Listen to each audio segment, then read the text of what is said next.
now that we have it all stamped, I will show you a couple of basic Copic coloring techniques for this type of stamp. If you look at my sample again, you can see I haven't done a lot of fancy shading or manipulation with the Copic. I've just basically colored 2 little orange pumpkins and some green leaves. Very simple. You could use any kind of markers. You wouldn't necessarily need to use Copic for something this simple. You could use watercolor, water-based markers, whatever you have on hand, especially if it's for kids. They don't really care. But I'm going to use Copic, so I'll explain to you a little bit how I do that. So for the larger pumpkin, I'm going to use,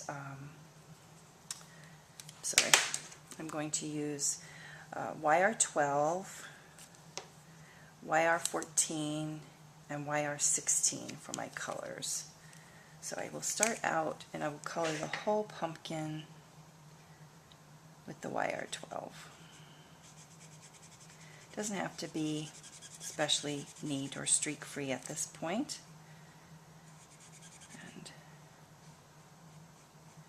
Just going to try to stay in the lines the best I can. If you go out a little bit out of the line, you could use the colorless blender to push that color back. See, there I went out a little bit. And I'm coloring right over the black parts of the face. It's not going to matter here. Okay, so there I have the color. We use the colorless blender to try to push a little bit of that boo-boo back in. Alright, then I'm going to take the YR14 and do a little bit of shading. I want my light to sort of be coming from here. I'm not great at shading, but I will try here to show you a little bit. I have a little bit of a shadow here, and I want to try to make the pumpkin look, round, I guess. And some shading in the eye sockets, below the mouth. Again, very basic, and so here we go.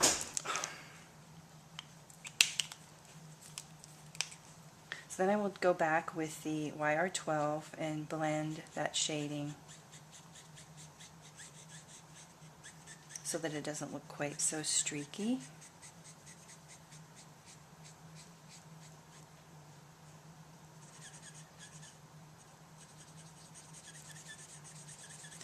I'm coloring with just big looping. Again, this doesn't have to be perfect since it's just a little project, maybe for a kid's project or something. Now I'm going to take the YR16, which is sort of a bright orange, and just add some extra shading to a couple of places. Again, I'm not an expert on shading.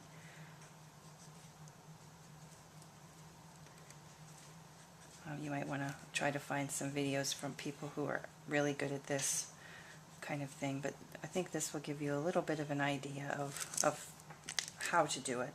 Now I'm going to go back with the YR14 and blend that out just a little.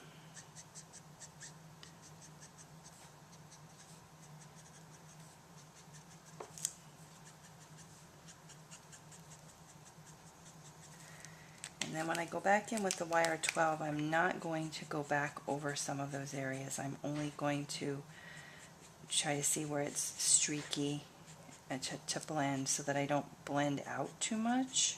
I have a tendency to over blend, and I'm trying to stop doing that. But okay, so there's one pumpkin.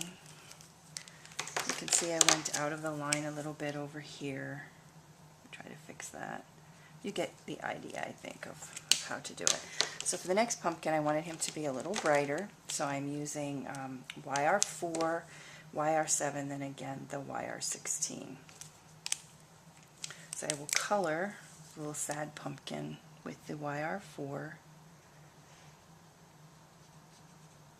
I want, when you buy a pumpkin, you see pumpkins, they're not all the exact same shade of orange. Some are brighter than others. So I really didn't want to color both pumpkins with the exact same color.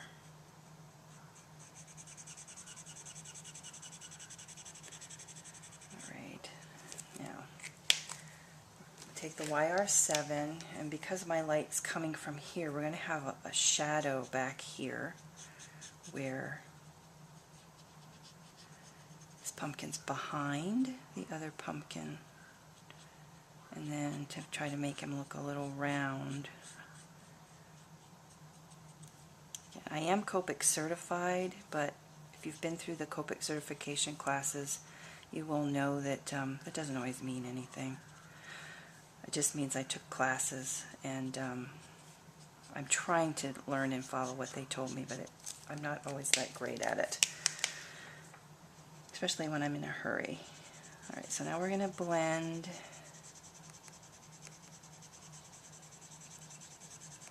Again, you could use any kind of coloring apparatus you wish for something like this. It doesn't have to be fancy. And then I want to take the YR16 again and just do some extra shading.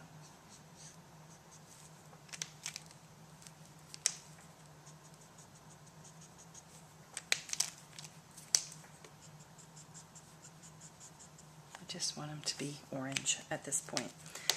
Okay, again, I will take my blender and try to repair. If I was doing this for real, I would be more careful and wouldn't make such messes of it.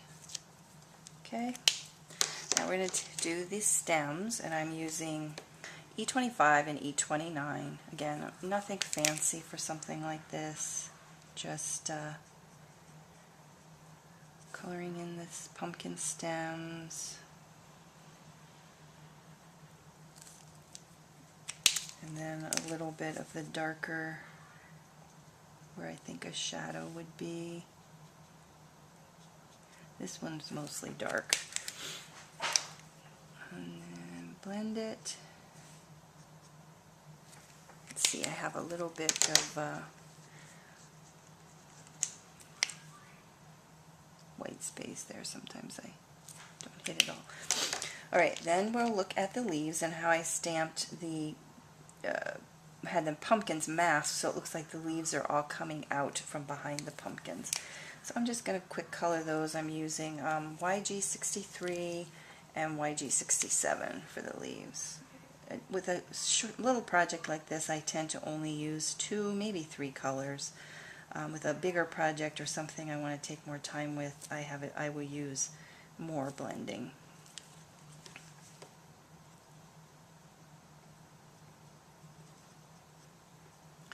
So just coloring the leaves and kind of, again, I'm coloring over the black, doesn't really matter. Stem.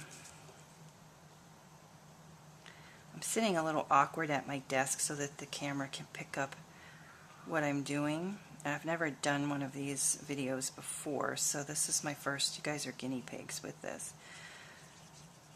So hopefully you can see. Alright, so color that in, and then we'll do a little bit of shading with the YG67, kind of along where the pumpkin is maybe casting a shadow.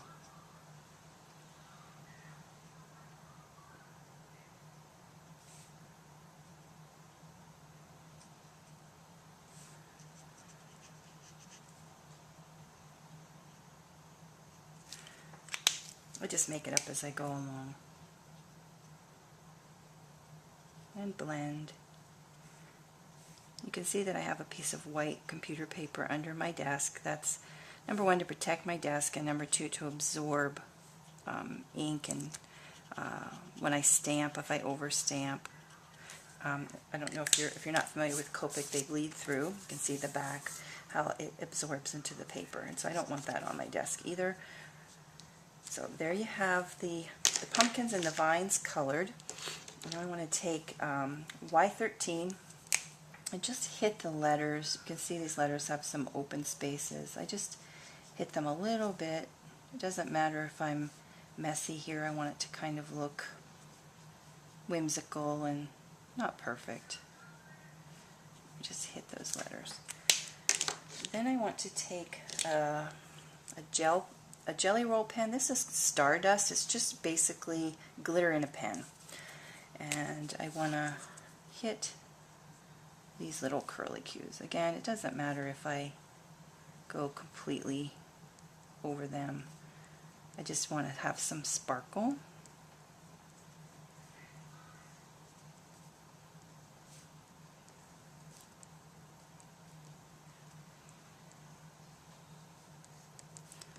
Right? So that's how you would make a scene with stamps. And then we will do, I like to do the background. So I will use a Colorbox chalk ink. This is Lime Pastel. It's a little lighter than the leaves, but it's a color I like. And then I have a little Colorbox apparatus that I use. Before I do that, I want to take a C00 and just add some shading under the pumpkins here so it doesn't look so much like they're floating. Again, this is just nothing special, just so your eye will pick up that they're not really floating. So I will ink. I'm going to turn this upside down so that I can work from the top down, and I start on the paper and then ink onto my project, start on my scratch paper. And just ink where you have the illusion of grass or ground below. You can ink right up on top of your project, your colored project. You'll want to do this after you color. You do not want to get your Copics involved in all of that ink. You want to have them Copicked first and then ink. So for the top, I want sort of sky, and so I'm picking, I think this is ice blue. These are Colorbox fluid chalk ink from Clear Snap. Again, I use my little applicator, ink it up, and start. You can use any applicator you feel comfortable with. I like these little applicators on one hand because I like how they apply color, but on the other hand, I have a tendency to ruin them very quickly. I've tried gluing this one a couple of times, but it's ready to be replaced. They don't last very long, which is kind of sad. I would like the same sort of sponge on maybe a different kind of applicator. So I've got different applicators that I try out. So here we're just kind of sponging some of the blue to make sky.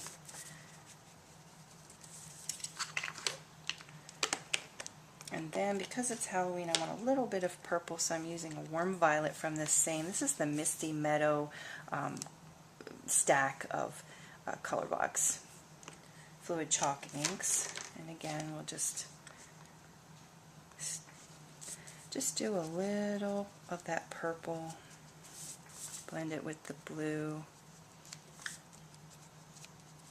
I just like what that looks like. It looks sort of misty and spooky when you get a little of the purple in there. Then I like to edge my paper, and I will take the purple because it's my darkest ink color that I've used, and just edge right around all of it, just for a border. Very simple way to do a border. And there you have your little scene. I know it's crooked. I would straighten that, do better if I was actually doing this. So then, to get this ready to mail, I want it to be a little more sturdy than just one sheet, plus this is sort of ugly. So I will take a piece of black cardstock cut 1/8 of an inch larger than my image, and just mat it. Use the ATG and just mat that. And there you have your little scene.